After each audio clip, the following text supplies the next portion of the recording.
হাসিনা যখন গণভবনের আলিশান পুকুরে বড়শি দিয়ে বোয়াল মাছ ধরছিলেন মহা আনন্দে, ফটো সেশন করছিলেন বোনকে নিয়ে, কিংবা আতপ চাল ছড়িয়ে দিচ্ছিলেন প্রিয় রাজহাঁসদের দিকে, ঠিক তখন ঢাকার কোনো এক অন্ধকার কুঠুরিতে বন্দী থাকা কাউকে দেয়া হচ্ছিল ইলেকট্রিক দুঃখ, কিংবা দুনিয়ার সকল যাতনার ভার বইত নিষ্ঠুর হুইল চেয়ারেরা।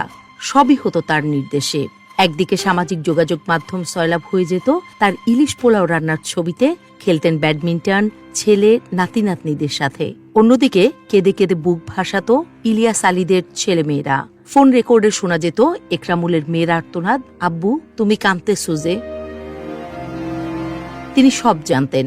৫ আগস্ট গণভবন থেকে জনতা যখন তাকে উড়িয়ে দিয়েছিল ধুলোর মতো, তখন পাখির পালকের মতো গণভবনে ছড়িয়ে ছিটিয়ে পড়ে সবকিছুর আমলনামা। কে কখন বাজারে যাচ্ছেন, কে যাচ্ছে নিয়োগাতে, কে করছে ঘরের আলাপ, কিংবা কে আছে ব্যাট হাতে, সব হিসেব রাখতেন পই পই করে। তিনি যেন নমরুদের মতো আল্লাহ হতে চেয়েছিলেন, কিন্তু আল্লাহ তো আগেই বলে রেখেছেন, আমি যা জানি তুমি তা জানো না। অবশেষে আপার সাথে সাথে সারা পৃথিবীর মানুষও জানল তার সব কুকর্ম ফাঁস হয়ে গেছে। তার সব ফোন রেকর্ড, দলিল দস্তাবেজ দুনিয়ার কাছে স্পষ্ট। তাতে জলজল করছে তার সব পাপের কথা। তাকে বের করে দেওয়া হয়েছে দেশ থেকেই, ভেঙে দেওয়া হয়েছে তার সব চিহ্ন। তিনি একজন হত্যাকারী, সাক্ষ্য দিচ্ছে স্বয়ং জাতিসংঘ। এই পৃথিবীতে হিন্দুস্তান ছাড়া তার যাওয়ার কোনো জায়গাই নেই আর। হাসিনা যেন ধ্বংস হয়ে গেছে, হাসিনা নমরুদের মতো ভেসে গেছে অলকানন্দা জলে। আগে বলা হতো আপাকে ভুল বোঝানো হয়, পাশে থাকা হেভিওয়েটরা নিরীহ আপাকে ভূগোল বুঝিয়ে অপকর্ম করায়, দলিলে সই করিয়ে নেয় সিনেমার মতো কৌশল করে। পরে জানা গেল আপাই এতদিন করিয়েছেন সবকিছু, বরং পাশে থাকা হেভিওয়েটরাই ছিলেন অসহায়। আবারও ফাঁস হয়েছে হাসিনার ফোন রেকর্ড। তাতে স্পষ্ট করে বলছেন হেলিকপ্টার থেকে গুলি করতে। গুলি চলেছে তার নির্দেশে, খালি হয়েছে শত শত মায়ের বুক, কিন্তু এগিয়ে এসেছে আবার লক্ষ মায়ের সন্তানেরা। হাসিনা টিকতে পারেননি। হাসিনারা আসলে টিকতেই পারে না কোনো কালেই, বাংলাদেশে তো নয়।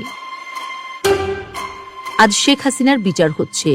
দিন যাচ্ছে, বেরিয়ে আসছে এমন সব খবর, এমন সব দুঃখগাথা যা বাংলার মানুষ আগে কখনো শোনেনি, আগে কখনো দেখেনি। দিন যাচ্ছে, ভারতের কোনো এক কোনায় বেঁচে থাকা হাসিনা এমন নিঃসঙ্গ হয়ে পড়েছেন যে গত 7 মাসে একটা বারের জন্যও দেখা যায়নি তার মুখ। কোথাও না মানে কোথাও না, ঠিক যেমনটা হতো আয়নাঘরের মানুষদের সাথে। আসমানি বিচারে এখন হাসিনা টের পাচ্ছেন আয়নাঘর কাকে বলে। নাহিদ সার্জিসরা যে আয়নাঘরে থেকেছেন তা তো ছিল দেশের বুকেই, অন্তত দেশের বাতাসেই নিঃশ্বাস নিতেন, পেতেন বেঁচে থাকার প্রেরণা। কিন্তু আসমানির সিদ্ধান্তে হাসিনা এখন এমন এক আয়নাঘরে আছেন যা গণভবন থেকে কয়েক হাজার মাইল দূরে, যেখানে পৌঁছায় না বাংলার বসন্তের বাতাস, বর্ষিতে ওঠে না বাংলার পোয়াল, কিংবা পাশে থাকে না রাজহাঁসের দল। তিনি জানেন নিজের বানানো আয়নাঘরের বাইরে এলেই যেন তাকে খুবলে খাবে চৈত্রের শকুনেরা।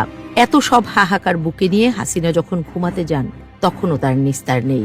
চোখ বন্ধ করলেই শত শত কণ্ঠ বলে ওঠে, আব্বু তুমি কাঁদতে সুজে, অথবা দেয়ালে দেয়ালে প্রতিধ্বনিত হয় সেই আওয়াজ, অর্থাৎ আমি যা জানি তুমি তা জানো না।